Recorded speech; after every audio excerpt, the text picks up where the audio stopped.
नमस्कार। मैं एम के झा एस्ट्रोलॉजर कर्मण्यवादी का एस्ट्रो चैनल में आप सबका हार्दिक अभिनंदन। आज मेरा ये 25वां वीडियो है जो आप सबके समक्ष आया हुआ है। मैं अपने इस 25वें वीडियो को अपने गुरु को समर्पित करता हूं। आज मैं ज्योतिष विद्या के ऊपर किसी प्रकार की कोई चर्चा नहीं करूंगा।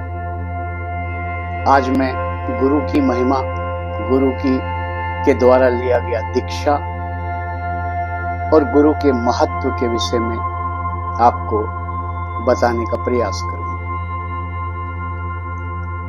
शास्त्रों में कहा गया है कि गुरु ही ब्रह्मा है, गुरु ही विष्णु है और गुरु ही महेश्वर है। तात्पर्य यह है कि एक शिष्य का सृजन गुरु करता है तो वो ब्रह्मा हुए,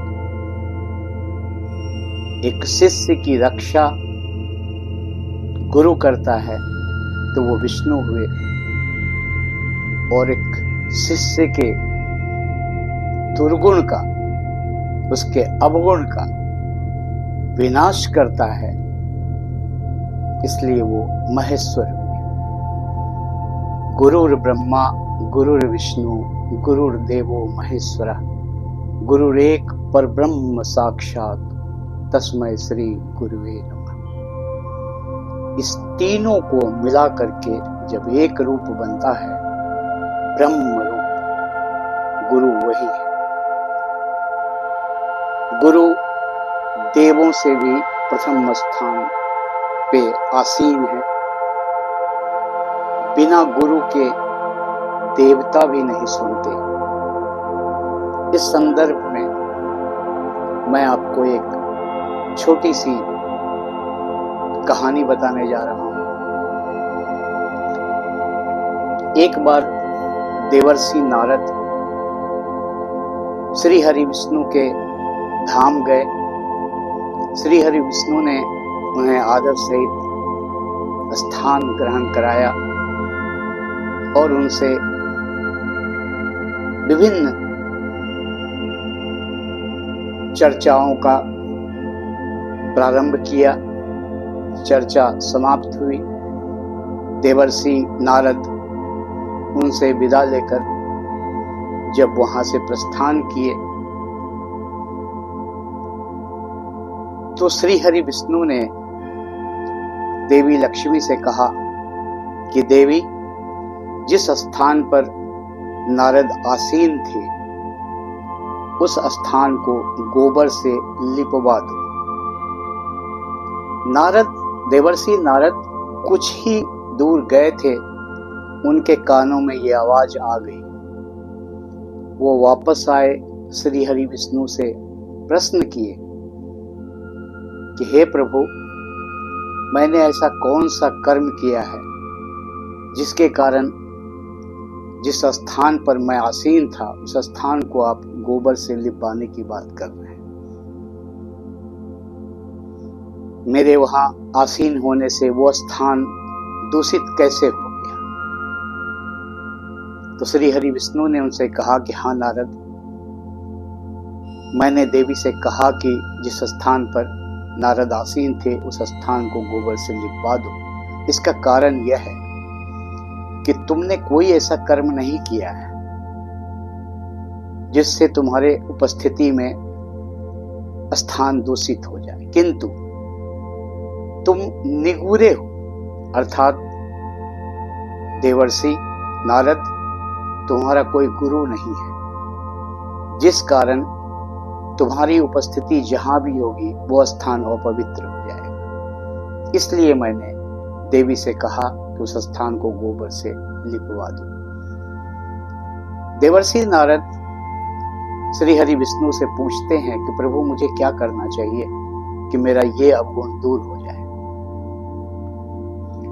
श्री हरि विष्णु ने देवर्षि से कहा कि नारद, तुम पृथ्वी लोक में जाओ सर्वप्रथम जो व्यक्ति तुम्हें पृथ्वी पर मिले उसे अपना गुरु बना लो। देवर्षि नारद वहां से निकल पड़े पृथ्वी की ओर। पृथ्वी पर सर्वप्रथम देवर्षि नारद को एक मछुआरे से मुलाकात हुई।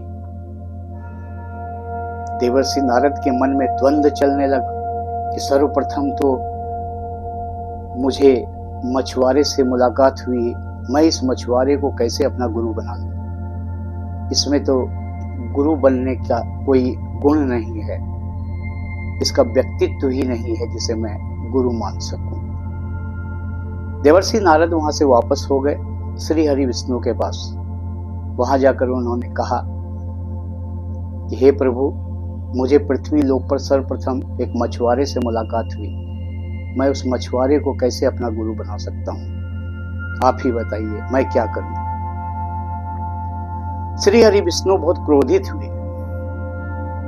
बोले, देवर्षि नारद, मैंने जो तुमसे कहा उस चीज को तुम पूर्ण करो। देवर्षि नारद ने कहा कि प्रभु, मैं इस मछुआरे को कैसे अपना गुरु बना लूं? उसे कहां इतना गुण है, उसका व्यक्तित्व इतना कहां है कि मैं उसे अपना गुरु बना लूं? श्री हरि विष्णु नाराज हो गए और नाराज होकर के देवर्षि नारद को कहते हैं कि तुम अपने गुरु का अपमान कर रहे हो, गुरु के विरोध में तुम ये शब्द बोल रहे हो। मैं तुम्हें श्राप देता हूं कि जाओ, गुरु के अपमान करने के कारण तुम्हें पृथ्वी पर 84 लाख योनियों से गुजरना पड़ेगा। इतने कड़े दंड सुनने के बाद, इतने कड़े श्राप सुनने के बाद देवर्षि नारद श्री हरि विष्णु के पांव पकड़ लिए कि प्रभु, मुझे इस श्राप से मुक्त होने का उपाय बताइए। तो श्री हरि विष्णु ने कहा कि देवर्षि, इस श्राप से मुक्त होने का उपाय तुम्हें वही गुरु बताएगा जिसे तुम गुरु बनाओगे। जाओ और अपनी बात को पूर्ण करो और उसे अपना गुरु बनाओ। देवर्षि नारद वहां से चल पड़े, पृथ्वी लोक आए, उस मछुआरे के पास गए और उन्होंने उस मछुआरे से कहा कि आप मेरा गुरु बनिए। पहले तो उस मछुआरे ने नकार दिया कि नहीं, मैं आप जैसे देवर्षि का गुरु कैसे बन सकता हूं। काफी अनुनय विनय के पश्चात देवर्षि नारद ने उसे मना लिया और मछुआरा गुरु बनने के लिए तैयार हो गया। देवर्षि नारद ने मछुआरे से गुरु मंत्र लिया। गुरु बनाने के पश्चात महर्षि नारद ने अपने गुरु से अपनी सारी श्राप वाली बात बताई। उन्होंने कहा कि आपके विरुद्ध मैंने ऐसे शब्द का प्रयोग किया जिसके कारण श्री हरि विष्णु ने मुझे श्राप दिया है कि पृथ्वी पर 84 लाख योनियों से गुजरना पड़ेगा। हे गुरुदेव, आप मुझे इस श्राप से मुक्त होने का कोई उपाय बताइए। तो मछुआरे ने देवर्षि नारद से कहा कि जाओ, श्री हरि विष्णु को बोलो कि पृथ्वी पर 84 लाख योनियों का चित्र बना दे, और चित्र बनाने के पश्चात तुम उस चित्र पर लेट जाओ और एक छोर से दूसरी छोर तक तुम पार कर लो, तुम्हारा श्राप पूर्ण हो जाएगा। देवर्षि नारद वहां से श्री हरि विष्णु के पास आए। उन्होंने कहा कि प्रभु, मैंने गुरु बना लिया उन्हें और मेरे गुरुदेव ने कहा है कि जाओ श्री हरि विष्णु को कहो कि पृथ्वी पर 84 लाख योनियों का चित्र बना दे और मैं उस चित्र पर इस छोर से उस छोर लेट कर पार कर जाऊं, मेरा यह श्राप पूर्ण हो जाएगा। तब श्री हरि विष्णु ने कहा कि देखे नारद, तुम जिसे अज्ञानी कह रहे थे, तुम जिसके व्यक्तित्व पर उंगलियां उठा रहे थे, जिसके गुण पर तुम बोल रहे थे, उसने ही तुम्हें इस श्राप से मुक्त करने का उपाय बता दिया। तात्पर्य यह है कि गुरु बनाना आवश्यक है, किंतु गुरु के विषय में गलत शब्दों का प्रयोग करना जघन्य अपराध है। कहा जाता है कि गुरु के विषय में न मुंह से कुछ बोलना चाहिए, न कान से कुछ सुनना चाहिए, और जिस स्थान पर गुरु की आलोचना हो रही हो उस स्थान से निकलकर बाहर हो जाना चाहिए। शिष्य वो होता है जिस तरफ गुरु निवास करते हैं उस तरफ से जो हवाएं आती है उस हवा की ओर निहार करके गुरुदेव को प्रणाम करता है, वो शिष्य है। शास्त्रों में वर्णित है कि जो भी व्यक्ति, जिस भी व्यक्ति ने गुरु नहीं बनाया है अपना, या जो भी व्यक्ति गुरु दीक्षा नहीं प्राप्त किया है, उसके द्वारा किया गया जप तप पूजा पाठ सब पत्थर पे बोए गए बीज के समान है जो निष्फल हो जाता है। शास्त्रों में तो यहां तक कहा गया है बिना गुरु दीक्षा प्राप्त किए जो पूजा पाठ करते हैं उसका फल उन्हें प्राप्त नहीं होता। उसके द्वारा अर्पित किया हुआ भोग, उसके द्वारा अर्पित किया हुआ जल देवताओं को विष्टा के समान भोजन भोग और मूत्र के समान जल हो जाता है। वो देवता ग्रहण नहीं करते हैं और उसके पूजा पाठ का उसे विपरीत फल की प्राप्ति होती है। एक चोर था। वो चोर एक संत के पास गया और कहा कि मैं चोर हूं, मैं आपको अपना गुरु बनाना चाहता हूं, किंतु एक शर्त है कि मैं चोरी करना नहीं छोड़ूंगा क्योंकि ये मेरा पेशा है। संत ने कहा तथास्तु, मैं तुम्हें अपना शिष्य बनाता हूं, आज से मैं तुम्हारा गुरु, लेकिन मेरी एक बात मान लो कि पृथ्वी पर जितने भी स्त्री जाती हैं वो तुम्हारी माँ है, तुम्हारी बहन है, तुम्हारी पुत्री है। ये धारणा तुम अपने अंदर धारण कर लो और मैं तुझसे कुछ नहीं चाहता हूं। तो उस चोर ने कहा ठीक है, इसमें क्या दिक्कत है, पृथ्वी पर जितनी भी नारी जाती है मैं उसे अपनी माता, अपनी बहन और अपनी पुत्री ही समझूंगा। एक राजा उसी राज्य में रहते थे जिनका कोई संतान नहीं था।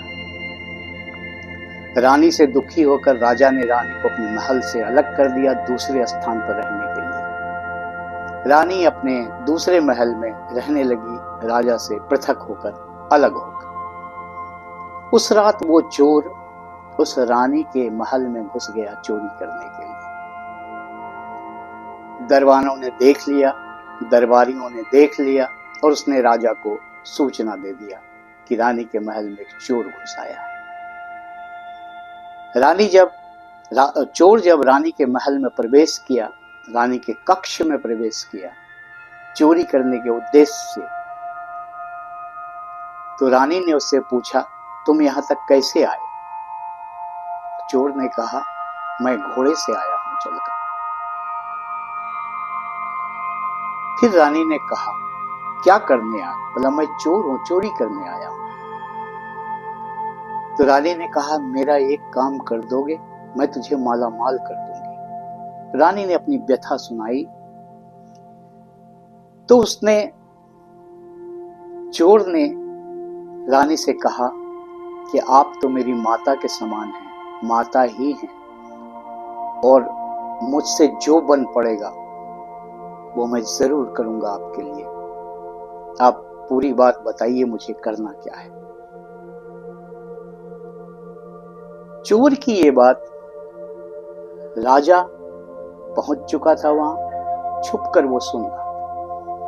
राजा ने जब चोर के मुख से ऐसी बात सुनी तो उसे बड़ा आश्चर्य हुआ और चोर पर बहुत प्रसन्न हुआ। दूसरे दिन राजा ने अपने दरबार में उस चोर को बुलाया और कहा कि मैं तुम्हारे विचारों से बहुत प्रसन्न हूं। तुमने रानी को अपनी माता कहा और उसके लिए कुछ भी करने के लिए तैयार हो गए।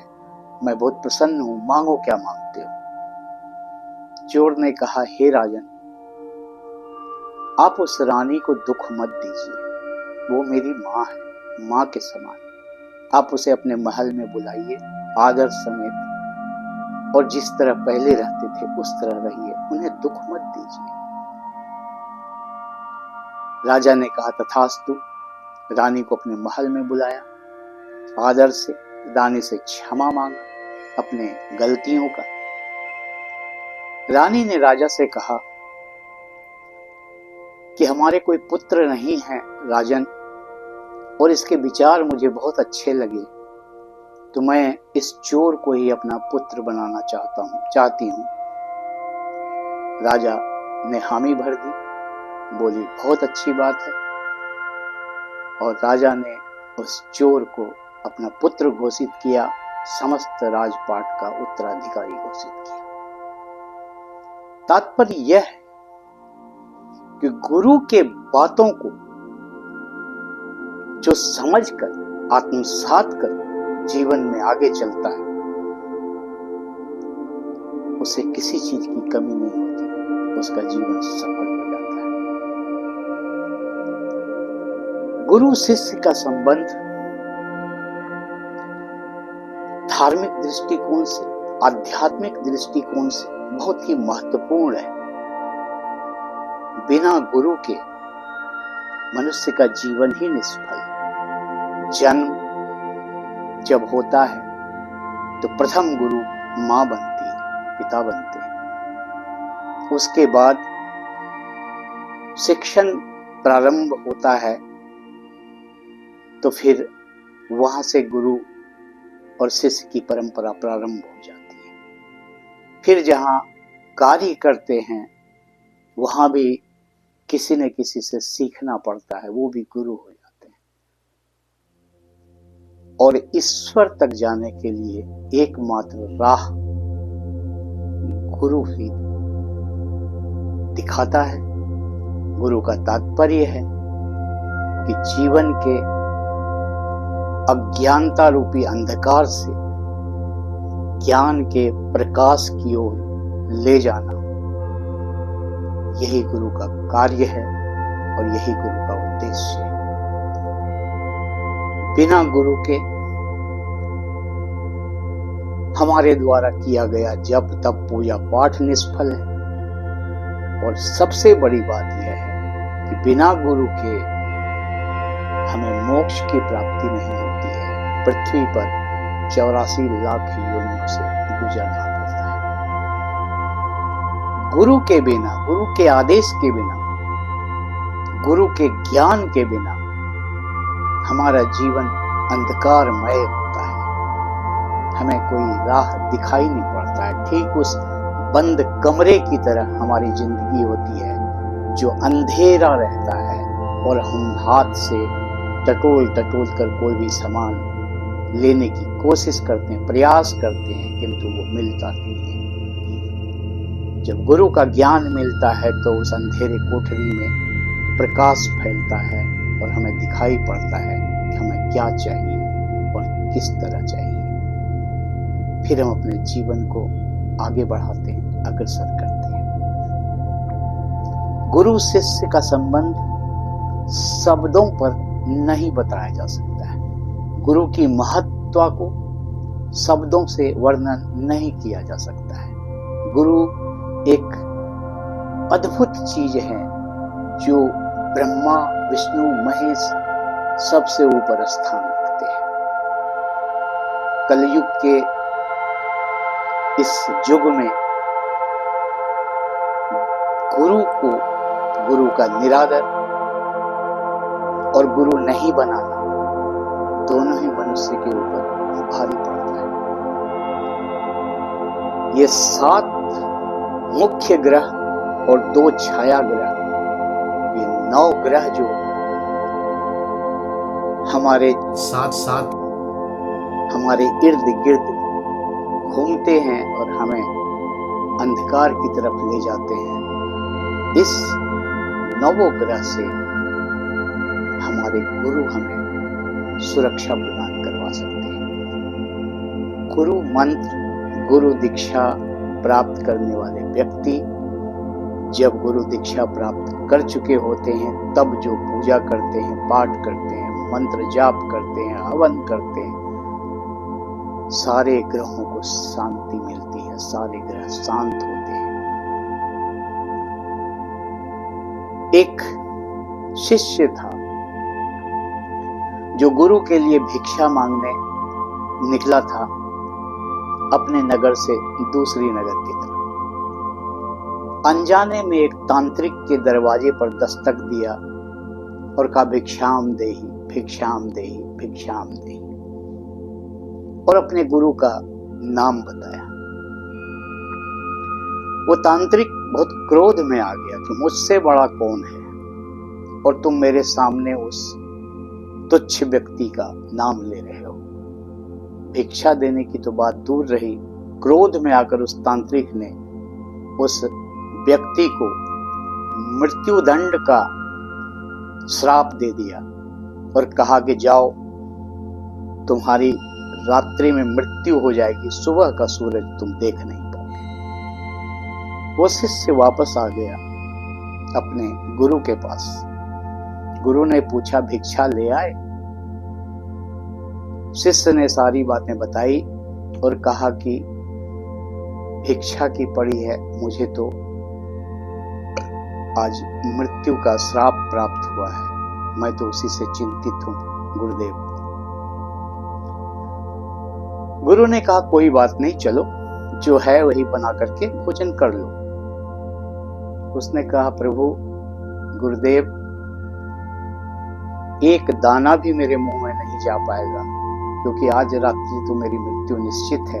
लोग कहते हैं कि उस तांत्रिक का श्राप कभी खाली नहीं जाता है। उन्होंने कहा जैसी तुम्हारी इच्छा, मत करो भोजन। गुरु चले गए, अपना भोजन उन्होंने किया और फिर अपने बिस्तर पर आ गए और शिष्य से कहा कि देखो मैं सोने जा रहा हूं, तुम मेरा पैर दबा दो। शिष्य ने कहा हाँ गुरुदेव, जब आज रात्रि में मुझे मृत्यु प्राप्त होनी ही है तो मैं भी यही चाहूंगा कि आपके गुरुदेव के चरण दबाते हुए ही मेरी मृत्यु हो तो अच्छा होगा। और शिष्य गुरु के पैर दबाने बैठ गया। गुरु ने कहा कि देखो कोई भी परिस्थिति आ जाए, कुछ भी हो, जब तक मैं स्वयं नींद से न जागूं, मेरे समीप से मत जाना, मेरे पांव दबाना मत रोकना। 3 बार गुरुदेव ने शिष्य को यह बात बताया और गुरुदेव सो गए।